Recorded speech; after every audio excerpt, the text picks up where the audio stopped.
I was a wife for 30 years, then one look made me feel like a woman again.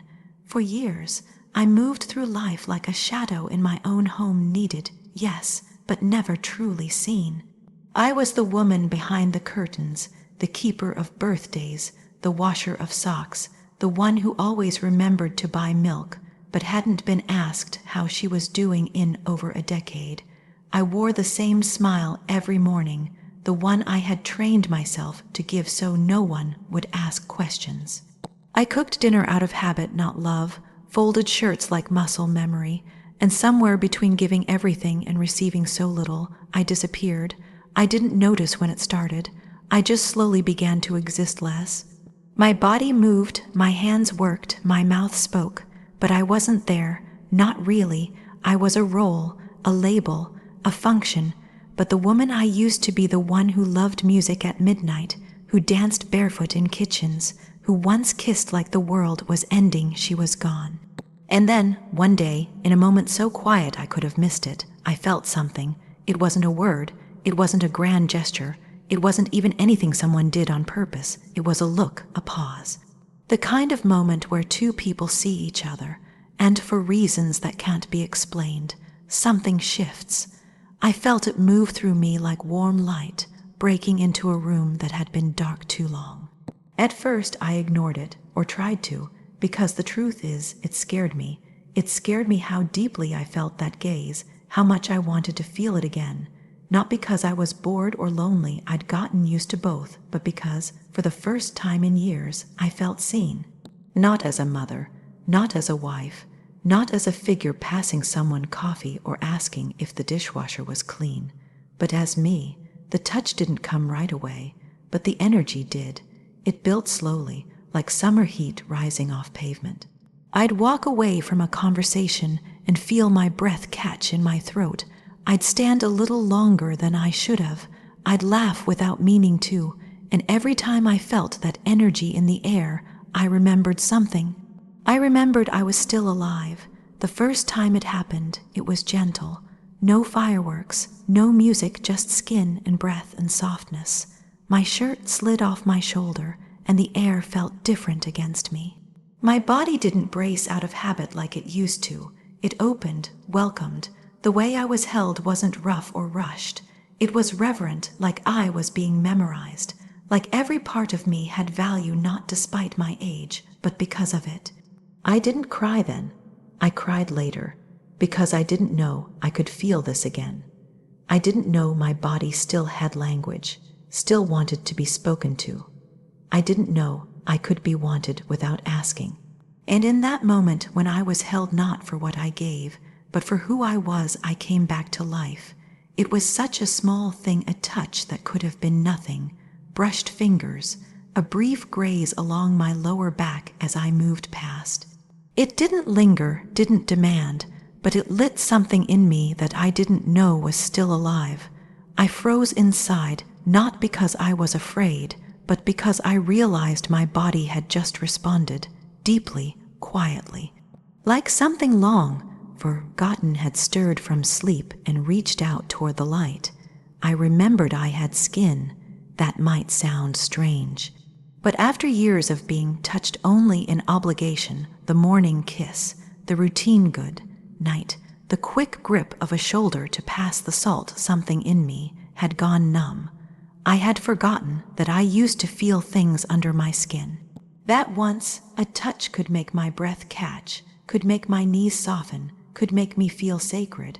I wasn't expecting it to grow, but it did, slowly and then all at once. There was a moment I'll never forget. I stood too close, or maybe he did. I could feel his breath when he spoke, and I didn't move away. My chest rose, not with fear, but with hunger, not the kind I could explain, the kind I hadn't fed in decades.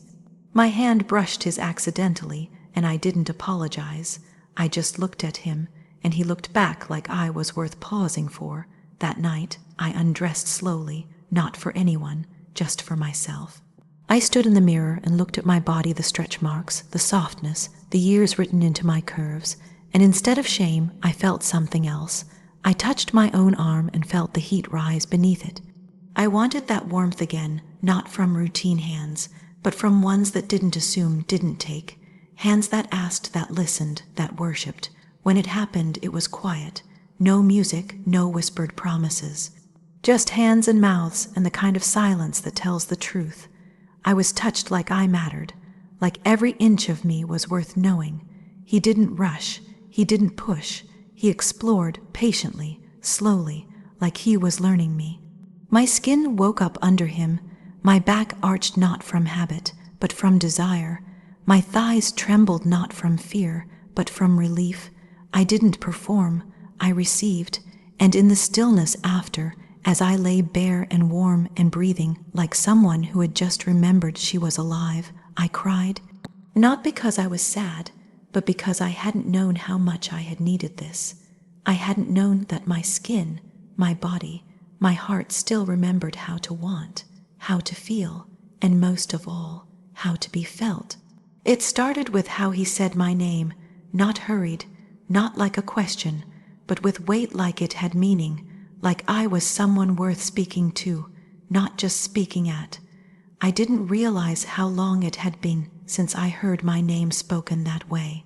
In my house I was mom, or just silence, tasks, questions, needs. I had stopped expecting to be called like a woman, but this time I was. There was a moment and it wasn't even grand. I was laughing at something small, probably something silly, and I caught him looking at me. Not the surface of me, not my age, not my body, but something deeper. The laugh stuck in my throat. He didn't look away. It wasn't the look of a man chasing something.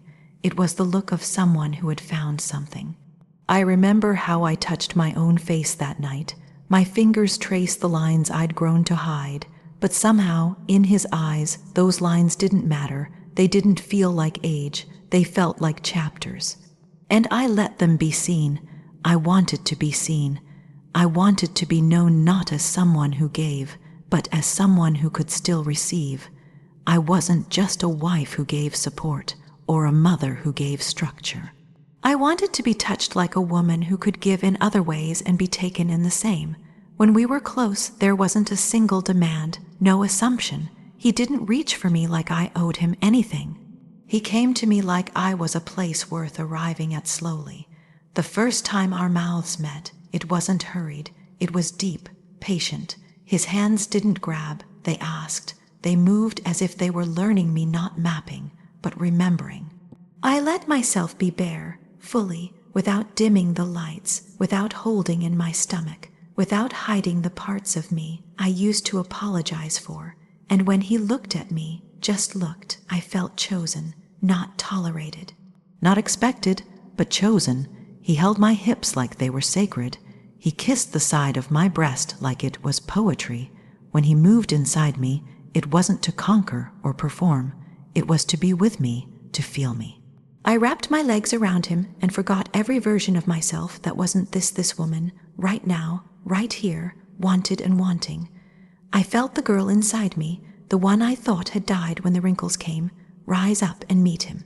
She hadn't died, she had just been waiting, and in that moment I wasn't anybody's wife, I wasn't anybody's mother, I was mine, I was whole, and I was finally seen. I didn't plan for it, I wasn't looking. I wasn't hungry for drama or risking everything. I was just tired of being looked through, tired of being the background noise in my own life. For so long, I gave love the way a clock gives time, steady, expected, unnoticed until it's gone. I didn't realize how quietly my own hunger had grown until someone looked at me like I was something to be savored. It started gently, without a single promise, just the way he listened, the way his eyes didn't move past me but settled, like they'd arrived. I tried not to lean in. I reminded myself of my vows, of my house, of my years. But something in me shifted quietly. He said something small and kind, and I felt it deep, the ache I thought had gone quiet forever. The first time his hand brushed mine, it wasn't even meant to happen, just skin against skin, but my breath caught, not out of fear but memory. My body remembered. It remembered what it was to be reached for without duty, to be wanted without a calendar. His hand stayed there, not gripping, not pulling, just there, present, It's strange how something so still can stir something so deep. We didn't rush. I didn't want rushed. I wanted real. I wanted slow, like rainfall on thirsty earth. When his lips finally touched mine, it wasn't desperate. It was reverent. I felt my knees weaken not from lust, but from the weight of being held like something delicate, not because I was weak, but because I was rare. We undressed each other like unwrapping something precious. No urgency, no haste, just discovery. I forgot the mirror, the years, the rules. I forgot what I was supposed to feel ashamed of. He kissed my shoulder like it was scripture. He touched my stomach like it was worthy of worship. And when he entered me, it wasn't to take, it was to give. We moved like silence and thunder had agreed to meet, slowly, deeply. I cried not because it hurt, but because it didn't. Because it healed. Because for the first time in years, I wasn't just giving love, I was being loved. Fully. Like every part of me mattered, not just the smile I wore, not just the service I gave, but the soul I carried under all that pretending. He didn't save me. He didn't replace anything. He simply reminded me that I was still there under the laundry, under the decades, under the silence. I was still a woman. I was still worthy of being touched gently, loved slowly, seen completely. And I never knew how much I needed to feel like that until it happened. If this story touched something in you, it's because it was meant to. You are still a woman, still worthy, still desired, and it's not too late to feel it again. If you saw yourself in these moments, don't go quietly. Like, subscribe, and join this journey of rediscovery, because the most beautiful parts of you aren't behind you. They're waking up now.